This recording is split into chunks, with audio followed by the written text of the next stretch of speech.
Hello guys, welcome to Quanta Minds. And आज का हमारा डिस्कशन होने वाला है क्वांटम नंबर्स के ऊपर। तो क्वांटम नंबर्स बेसिकली आप पढ़ते हैं स्ट्रक्चर ऑफ एटम में।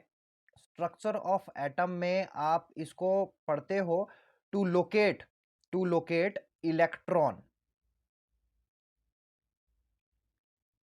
मतलब अगर आपको पता करना है कि आपके पास इलेक्ट्रॉन कहां पे है, तो उसको पता करने के लिए जनरली हम क्वांटम नंबर्स पढ़ते हैं कि एक एटम के अंदर कहां जैसे इलेक्ट्रॉन प्रेजेंट होंगे। तो उसलिए हम क्वांटम नंबर्स को पढ़ते हैं। तो जनरली हमारे पास चार तरीके के क्वांटम नंबर्स बेसिकली होते हैं।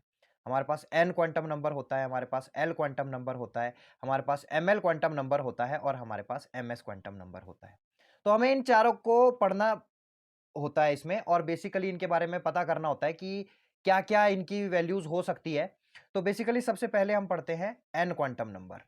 तो एन क्वांटम नंबर को बेसिकली हम पढ़ते हैं। तो एन रिप्रेजेंट क्या करता है आपके पास, ये होता है आपका principal quantum number.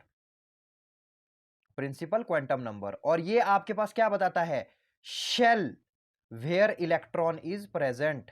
Where electron is present मतलब कि आपके पास इलेक्ट्रॉन कौन से शेल में प्रेजेंट होगा। इसकी वैल्यू आपके पास कहां से रेंज करती है, बेसिकली 1 से इसकी वैल्यू स्टार्ट होती है। इसकी वैल्यू 1 हो सकती है, 2 हो सकती है, 3 हो सकती है, 4 हो सकती है, ऐसे इसकी वैल्यू बेसिकली होती है। ओके, अब हम बात करते हैं, अभी इसके बारे में इतना ही, फिर हम इसके बारे में और आगे पढ़ेंगे जब अच्छे से हम सारे क्वांटम नंबर्स को एक्सप्लेन कर देंगे। उसके बाद हम बात करते हैं सेकंड क्वांटम नंबर की। जो सेकंड क्वांटम नंबर हमारे पास है वो होता है हमारे पास एल क्वांटम नंबर। तो एल क्वांटम नंबर के बारे में अब हम बात करने वाले हैं। इसका जो नाम होता है, इसको हम बोलते हैं azimuthal quantum number, basically azimuthal quantum number. और बेसिकली ये क्या रिप्रेजेंट करता है, सब शेल। मतलब कि शेल के अंदर कौन से सब शेल के अंदर इलेक्ट्रॉन है। तो आपके पास एन क्या बताता था, आपका एन आपके पास बताता था शेल, एल आपके पास क्या बताता है, सब शेल। यानी कि अब हम और डीप जा रहे हैं कि शेल के अंदर के कौन से सब शेल में इलेक्ट्रॉन होगा। तो ये आपका एल क्वांटम नंबर बताता है। इसकी वैल्यू जो होती है जनरली 0 से स्टार्ट होती है और इसकी वैल्यू जाती है अप टू n-1 तक इसकी वैल्यू जाती है।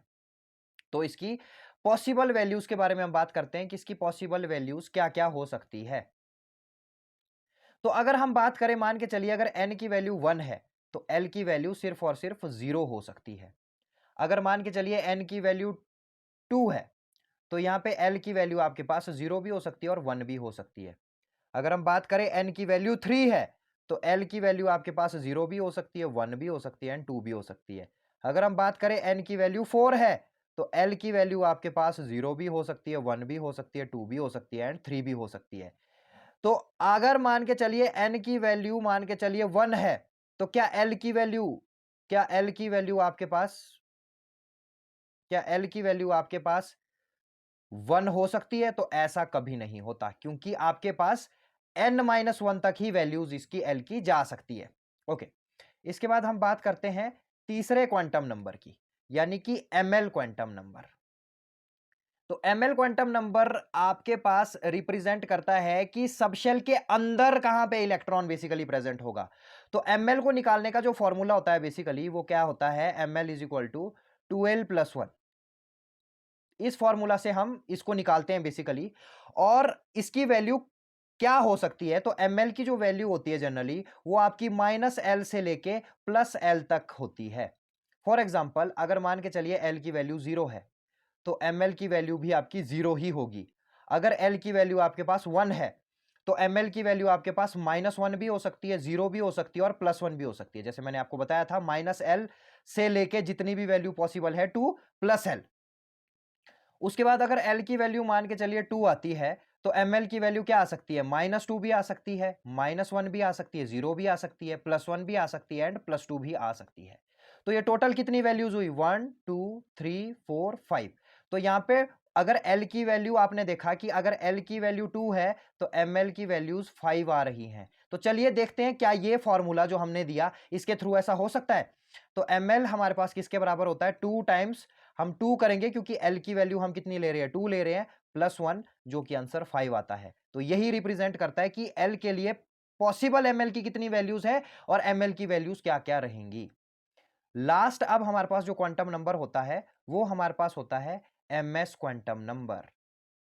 ms क्वांटम नंबर ये आपका क्या रिप्रेजेंट करता है? ये आपके पास रिप्रेजेंट करता है ओरिएंटेशन ऑफ इलेक्ट्रॉन। मतलब कि आपके पास इलेक्ट्रॉन की ओरिएंटेशन क्या होगी? तो ओरिएंटेशन इलेक्ट्रॉन्स की सिर्फ दो हो सकती है बेसिकली। या तो ओरिएंटेशन प्लस हाफ हो सकती है, वो प्लस हाफ स्पिन के साथ घूम सकता है, या वो माइनस हाफ के साथ घूम सकता है। तो ओरिएंटेशन को आप और क्या बोलते हो? Spin off electron. तो स्पिन ऑफ इलेक्ट्रॉन के बारे में ये बताता है प्लस हाफ और माइनस हाफ हो सकती है। तो अब हम इसको थोड़ा सा सिंप्लीफाई करने की कोशिश करते हैं। हमने 4 क्वांटम नंबर्स पढ़े, हमने पढ़ा n पढ़ा, हमने l पढ़ा, हमने ml पढ़ा और हमने ms पढ़ा। तो n आपके पास क्या बताता था? n आपके पास बताता था शेल जहां पे आपके पास इलेक्ट्रॉन होगा। l आपके पास बताता था उस शेल के अंदर कौन से सब शेल में इलेक्ट्रॉन है।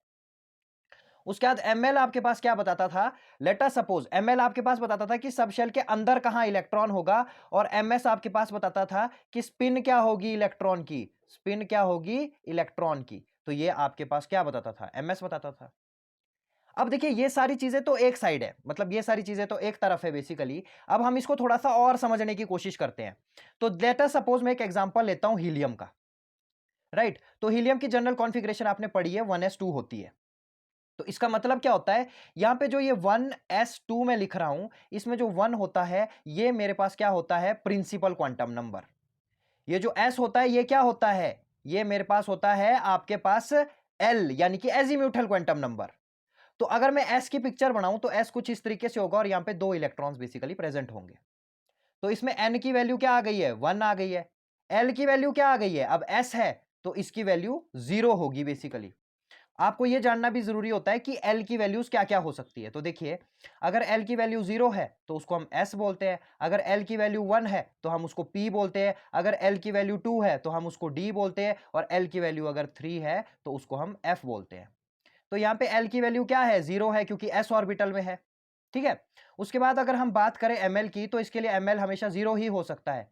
और अगर हम ms की बात करें बेसिकली, तो यहां पे 2 स्पिन्स पॉसिबल है, प्लस हाफ भी है और माइनस हाफ भी है। मतलब 2 इलेक्ट्रॉन्स की स्टडी हम यहां पे कर रहे हैं, एक इलेक्ट्रॉन एक और दो इलेक्ट्रॉन्स की हम स्टडी कर रहे हैं। अब एक बहुत ही इंपॉर्टेंट फैक्ट होता है इसके बारे में गाइस, जो आपको पढ़ना इंपॉर्टेंट होता है। तो इंपॉर्टेंट फैक्ट क्या बोलते हैं? इंपॉर्टेंट फैक्ट ये बोलता है कि no two electrons can have same identity. मतलब 2 इलेक्ट्रॉन्स की कभी सेम आइडेंटिटी हो नहीं सकती। आप क्या कर रहे हो? आप एक एटम के अंदर इलेक्ट्रॉन को खोज रहे हो कि इलेक्ट्रॉन है कहां पे और वो कैसी स्पिन में घूम रहा है। तो कभी भी 2 इलेक्ट्रॉन्स की सेम आइडेंटिटी पॉसिबल ही नहीं है।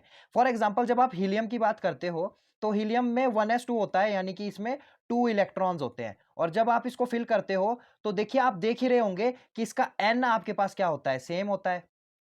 ठीक है। इसका आपके पास L भी क्या होता है? आपके पास सेम होता है।